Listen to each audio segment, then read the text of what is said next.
pananghalian, kaya naman magdadala na ako ng baon ni Tutoy. Ayan, ang kanyang ulam, nagulay lang ako ng mga halo-halong gulay.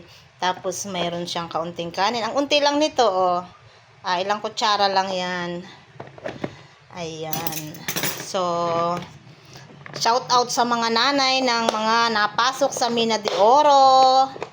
Kami po talaga ay obligado na nahatiran ng pagkain ang mga bata dahil bawal na pong lumabas sa tanghali.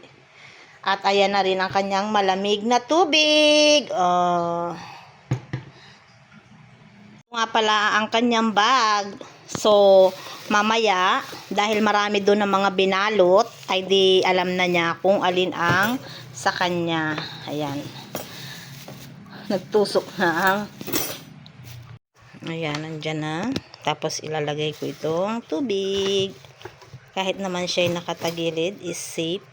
Halak.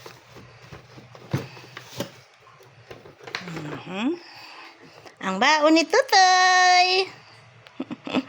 Ayan, chika ko na rin po. Kaya po pinagbabaon na lang ang mga bata o hahatiran ng pagkain. Kasi nga po pagtanghali daw ay hindi na nagabalik. So ayan, nagaka-cutting class na. Ayan, malapit na po tayo.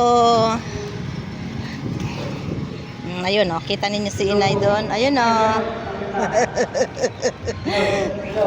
Aray ko.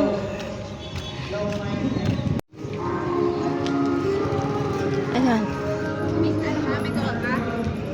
Dito na po tayo at dami ng pagkain dito. Kuya, iwan ko na lang po, ha? Kay Christian. Alam na po niya, sabi ko, yari yung kanyang lagayan. Ayan. Ayan, naiwan ko na yung baon ni Totoy. Ako naman ngayon ay pauwi na. Maglalakad na ulit. So, thank you sa pagsama nyo sa akin sa paghahatid ng baon kay Tutoy. Bye-bye!